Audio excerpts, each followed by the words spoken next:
between two of the engines. But he still doesn't know how or why she broke.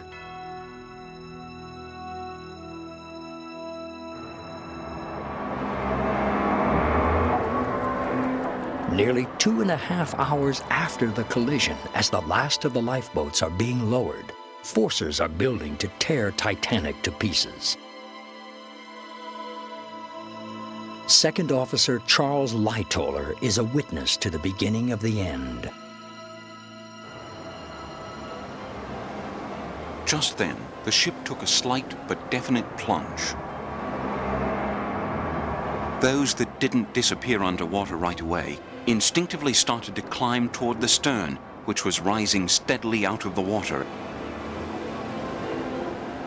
I knew only too well the utter futility of struggling towards the stern. There was only one thing to do.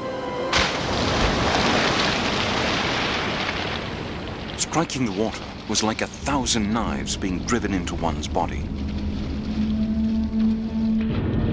As Lightoller and others struggle for their lives, Titanic comes closer to total destruction.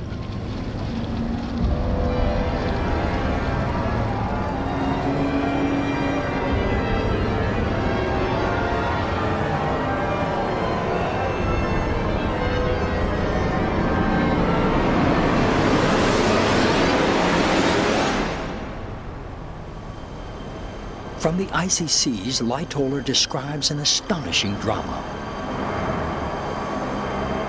The bow of the ship was now rapidly going down, and the stern rising higher and higher out of the water.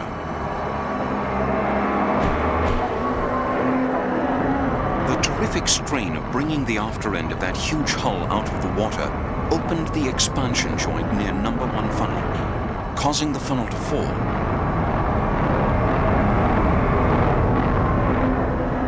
Missing me by inches.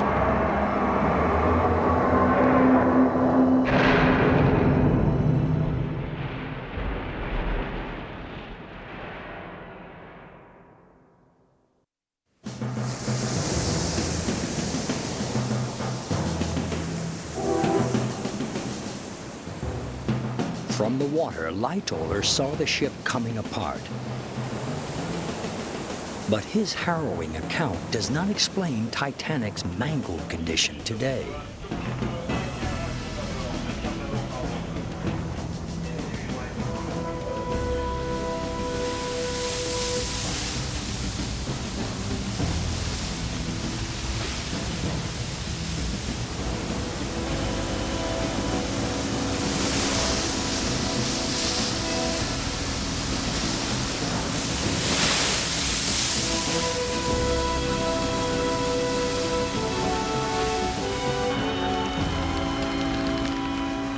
David Livingstone returns from Titanic with more questions than answers. One of the surprising things was the way in which the vessel had broken up. There doesn't appear to be a pattern. One panel of steel is bent one way, its neighbouring panel is bent another way. And no one simple explanation can explain just all the forces that were happening to the ship.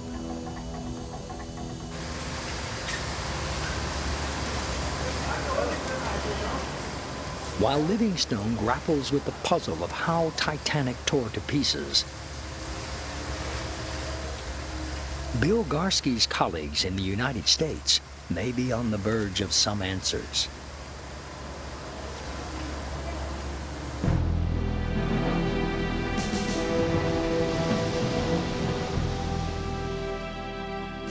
Piece by piece, a virtual Titanic is being built.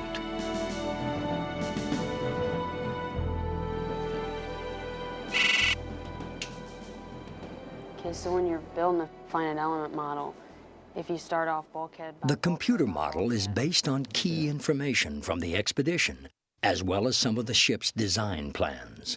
So what we have here is the Titanic, and or the beginning of the finite element model of the Titanic. This modern engineering tool can begin to reveal the escalating forces that acted on Titanic's hull. Next we've added a deck, and lastly there's the boat deck. For the very first time, researchers can begin to calculate the forces that impacted Titanic before she broke. The stresses within the ship are shown with a spectrum of colors. Red represents the most severe. The team first looks at the stresses within Titanic on calm seas. So I don't see very many stresses in that.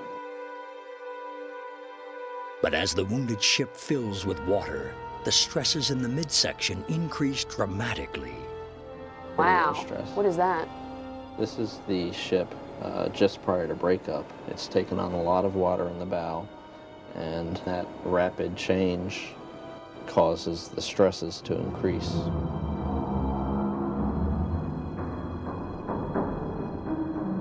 So basically our ship is bending.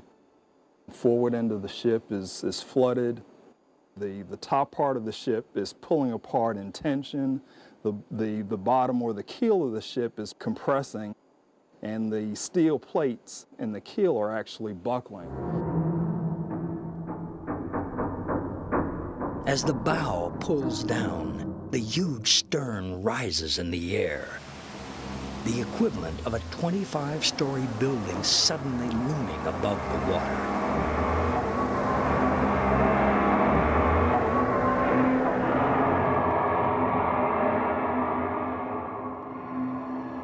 The stresses that we have in the deck are on the order of 35,000 pounds per square inch.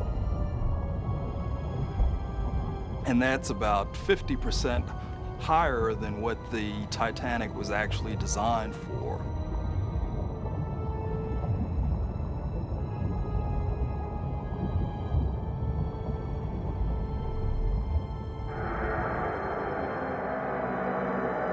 The myriad of stresses within Titanic were so enormous that they overwhelmed the ship.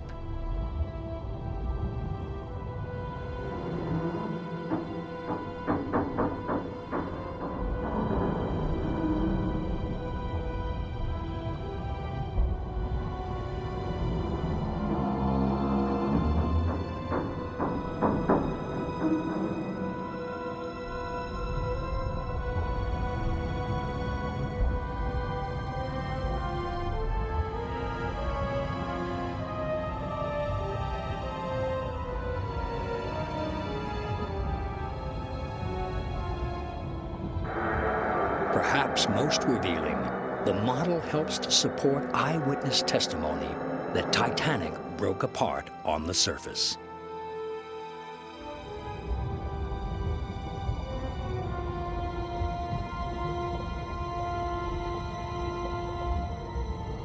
I heard explosions, a sort of rumbling sound. I imagined the decks had blown up with the pressure pulling the boat down. Major Arthur Pushen.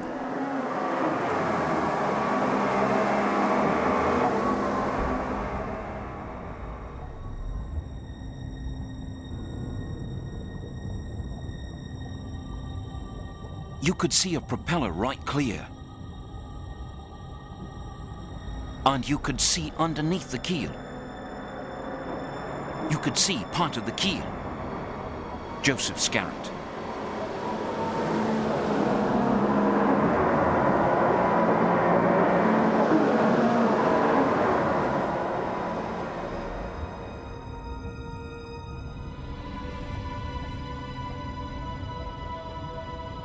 And her lights went dim as she broke clean in two. Steward, Frederick Crowe.